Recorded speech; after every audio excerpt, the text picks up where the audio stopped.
Welcome to another episode of Fantasy News. I am your disheveled goblin host, and today I'm not feeling like having any fluff whatsoever. I am aware some of the lights on my bookcase went out. It's a low-budget production. What do you want from me? I'm the writer, researcher, director, producer, talent, and editor most of the time. Sometimes lights are gonna be out. That's not my problem. That's on you. Fix them. Anyway, let's go ahead and jump on into the first story of the day. And you know, I'm gonna start with some book covers because we got The Color Bound coming to us from Rebecca Zabi, and it'll be out May 22nd. It's a kind of interesting, I almost want to say like landscape into person shot. I'm a big fan of the look of this book cover, and it's got an artistic flair that seems to be going with the modern trends, but standing out. And I always appreciate that. That's all the covers we can talk about today because I have a lot of thoughts on this next story. I do like wearing glasses during fantasy news because dramatic takeoffs are unbeatable. And what we have to talk about here is the fact that Arcane has officially been renewed for season 2. Is in production. It was renewed a while back. It's officially in production, not renewed. It's Monday. And I don't think I'm gonna ruffle anyone's feathers by saying this is probably the best sci-fi fantasy show that we've gotten and been completed this year. This entire first season was fantastic, and expect a review from me dropping later this week because I really want to dive into this. But this is the underdog performer of the sci-fi fantasy adaptation landscape for 2021 for me, and I'm very excited for season 2. Hot damn. Before we get any further though, a quick word from today's sponsor. Hey, it's me, your FBI agent from the future. I've been keeping track of you, and I just want to say I'm proud. I know you've been considering downloading Campfire for quite some time, and today's the day you finally open that link in the description and sign up, and you write the most successful My Little Furry epic that's ever been written. It's truly spectacular, and you sell dozens of copies at conventions, and people, they just love it. I mean, you make a good, solid supplement to your income by just downloading Campfire and using their vast library of tools to get that My Little Pony furry epic out from your brain and into the pages. I mean, your usage of the character organizers and timelines to have Dasher's full arc on display is just brilliant. And you engage with their whole writing community to just have them assist you in getting this truly grand story moderately well edited to the pages, and it's spectacular. So I just wanted to say congratulations, and the fact that it cost you so little because of their choose your own price business model, it just made you look good and savvy. So hey, it's just a message from the future. Congratulations on being known as the most successful My Little Pony furry epic writer. It's truly an accomplishment you could put in an obituary. Now, I forgot we were actually getting an Invisible Life of Addie LaRue movie, which we are, but the director has been announced, and it's going to be Augustine Frizzle. I looked into her work, and unfortunately none of it is stuff I have seen, but her work in Euphoria is something that many of my friends have ranted and raved about, so I'm sure it's in capable hands, and I wish I had remembered we are getting this adaptation when I interviewed Victoria Schwab, which is an interview that will be dropping later this week. Check it out when it does, on the 24th, I believe. And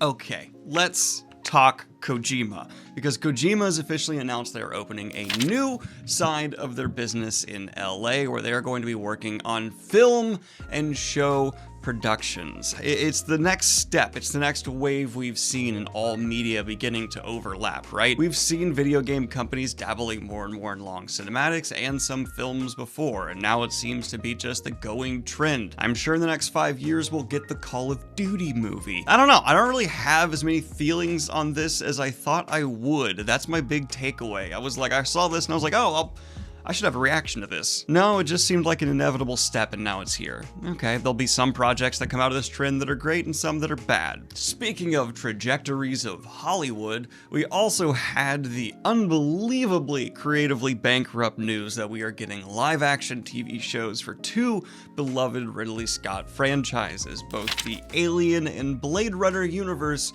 seem to be getting further expanded upon. I hope you guys make as much money as you're thinking you will with this endeavor. That's my reaction. I hope your fat wallets get fatter, because there's definitely no stories left that need to be told here. These have been milked to the point where you're squeezing out blood, but cool, let's wait till we get the bone marrow. I guess Blade Runner has shown that it does have some juice left in it. I think I'm more just reacting to the Alien franchise, which has been disappointing me since I was about 15, so that one I'm pretty jaded with. Oh, hey, what do we got here? Is this a franchise on life support? Hey, hi. Oh no, you said you're tired?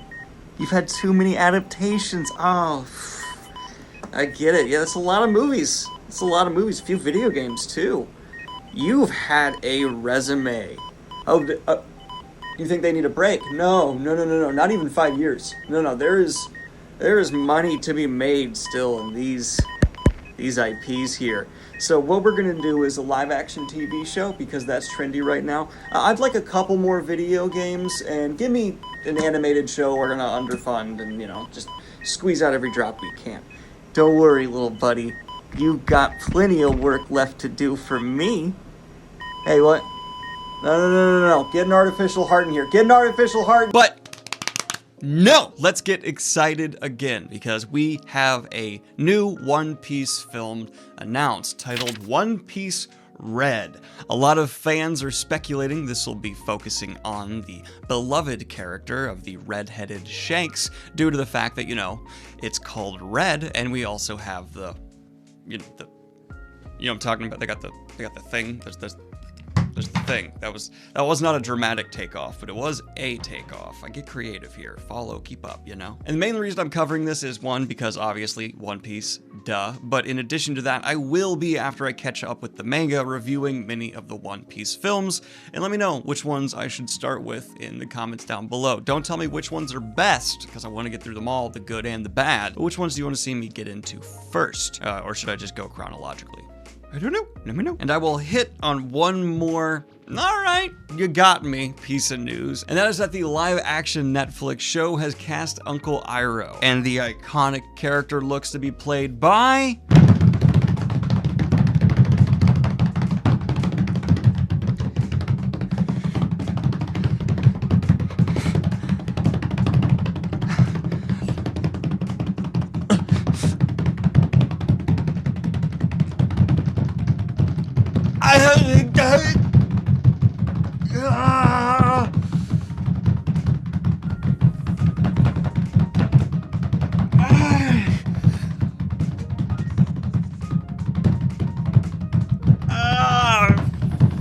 Paul Sung-Yun Lee. And this looks like to be a really spot-on casting. I was very turned off from this live-action show due to the fact the original Avatar creators are leaving, and I'm still not particularly hot on it. But the casting with Daniel Day Kim and now this guy who I do not really recognize for much, but has been told to me by everyone who knows who he is that he's spot on casting. My Sauron's eye is slowly beginning to slip into the live action Avatar Netflix territory once again. I'm not hype. I'm perked. But let's end with maybe the worst news we've gotten in a while here on Fantasy News, and that is going to be Train to Busan is being remade in English, and it's going to be called Train to New York. And just let's hear some fully unvetted, unfiltered thoughts, shall we? Because Train to Busan is pretty much as good as you can make a zombie film. It's got outstanding social commentary, wonderful performances, and a pacing that'll just carry you from beginning to end. That is outstanding. So the best we could possibly hope for is a wreck quarantine situation, where it's basically the exact same thing recreated, and you just have, a shallow parody that's made in English, so now people don't have to read the subtitles, and it just has like shoehorned in Americanisms to relate more to this audience of mouth breathers who actually likes when this is done to foreign films. And more likely what's going to happen is we get a dumbed down, simpler version like we always do with movies like Old Boy or, for example, Quarantine, and you get a less creative, less imaginative vomiting of a story that's been told before, and it feels just as satisfying as swallowing that mouth juice would in real life. I'm not looking forward to this. I begrudge those that are, and please, for the love of God, stop giving Hollywood money whenever they decide to take an actually great foreign film and remake it for people who are too lazy or bored to read subtitles and lack the attention span to maybe, process words. Then there's the ones who, if you're really those people, just go for the dub. Yeah, it's not great, but it's better than seeing whatever this is gonna be, I promise you. That's my honest to God thoughts on that. I'm sorry if I made anyone mad. I'm just really tired of this, especially after recently rewatching the American version of Old Boy. Wow, that's horribly bad. So bad. Listen up, Hollywood. You've made Pips sad, and he already knows exactly what we're going to see from the people involved with this remake. Don't you, Pips? We're going to see the director talking about how he truly understands the source material, but he's updating it to be relevant more than ever than American audiences, even though the actual messages behind Train to Busan are going to apply to any audience in any country. All you're doing is Americifying it and stupefying it because you just want to make money. That's all that it is. At least be honest about it. Don't call it Train to New York. Call it The Money Train to New York. Fuck you. That's the end of fantasy news. Bye. And of course, I'd like to record a special shout out to my latest high tier patrons, Christopher Viril, Wiley Todd, Sandman, and Beth Weston. Oh, I got through it so good.